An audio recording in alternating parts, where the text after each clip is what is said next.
Hello friends, मैं अमित सिंह। आज हम बात करने वाले हैं electric charge. What is electric charge? Electric charge एक ऐसी क्वांटिटी है जिसको हम मास को लेकर के समझ सकते हैं। देखो फ्रेंड्स, जो नेचर होती है, नेचर यह अगर देखा जाए तो इसके दो कंपोनेंट्स होते हैं। एक होता है मैटर और एक होता है रेडिएशन।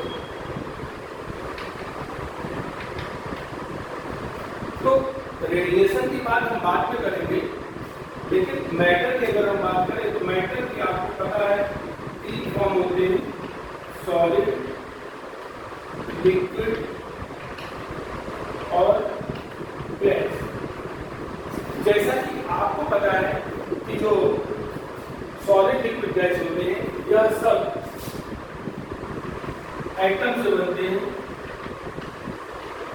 और आप सबको पता है कि एटम के अंदर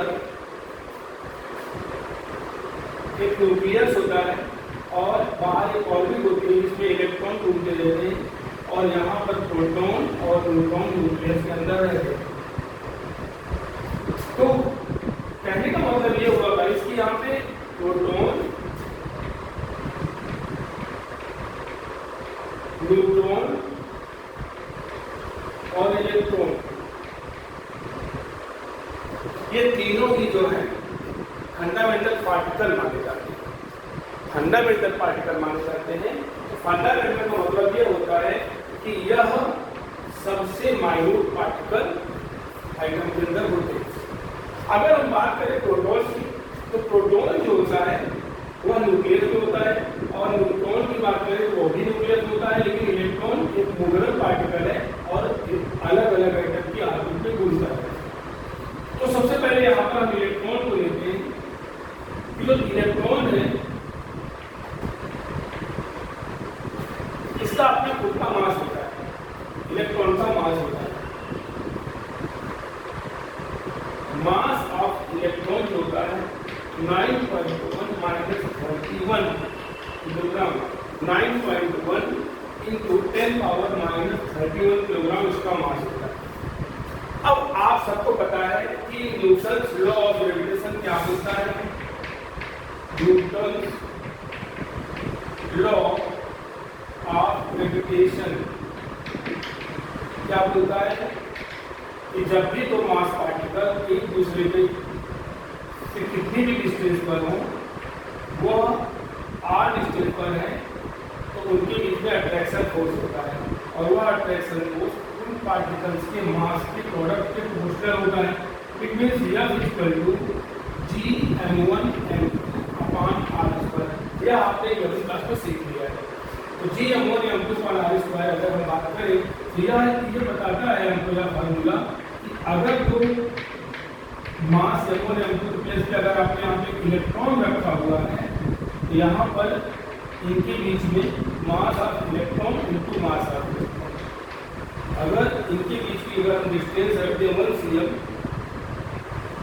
ठीक है, और मास रखते हैं 9.1 10 पावर माइनस 31, तो इनके बीच में जो कैलकुलेशन बताता है वह कैलकुलेशन ये बताता है 6.67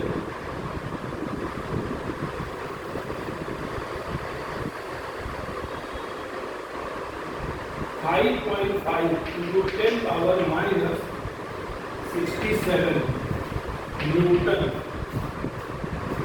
5.5 10 पावर माइनस 67 न्यूटन का फोर्स दो इलेक्ट्रॉन के बीच में काम करता है, जिसको हम बोलते हैं ग्रेविटेशनल फोर्स। क्या बोलते हैं? Gravitational force. यह एक तर्क है कि दो इलेक्ट्रॉन जब 1 cm पर आएंगे, 1 cm पर आएंगे, तो वह एक दूसरे को अट्रैक्ट करेंगे। बट एक्चुअली ऐसा होता है कि जब हम दो इलेक्ट्रॉन को पास पास लाते हैं, जब दो इलेक्ट्रॉन को पास पास लाते हैं, तो दर्शन करते क्या है, यह पाया गया है कि उनके बीच में रिपल्सन काम करता है। वह रिपल्सन जो होता है 2.3 10 पावर माइनस 24 न्यूटन पर होता है। अब आप देख सकते हैं कि यहाँ पर ग्रेविटेशनल फोर्स भी लग रहा है और अट्रैक्शन फोर्स भी लग रहा है।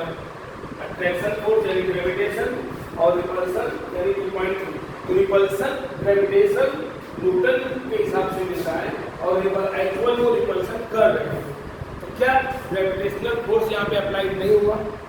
ऐसा नहीं है, ग्रेविटेशनल फोर्स अप्लाइड हुआ, बट अगर आप देखो तो फोर्स ऑफ रिपल्सन है तो -24 है। इसका मतलब force of repulsion is more than gravitational force, ठीक है। इसलिए दो पार्टिकल लेबल कर रहे हैं।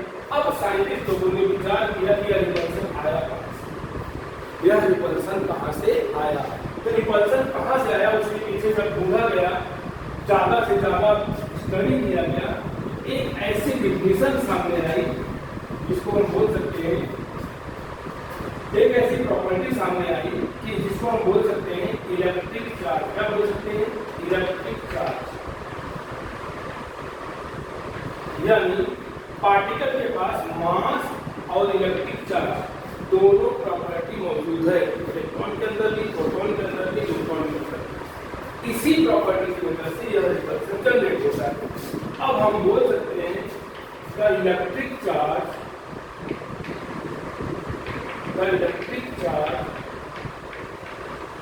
Is a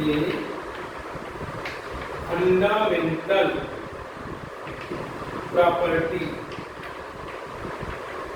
like mass by which two electrons repel to each other। इस तरह हम डिफिनेशन बता सकते हैं कि भाई चार्ज क्या है। चार्ज एक ऐसी प्रॉपर्टी है जो मास की तरह तो होती है बट वह रिपल्सन का काम करती है।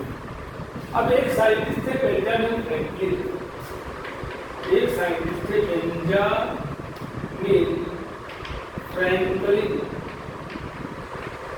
जिन्होंने ये बताया कि चार्ज टू कैटेगरी का होता है, एक होता है प्लस, एक होता है माइनस।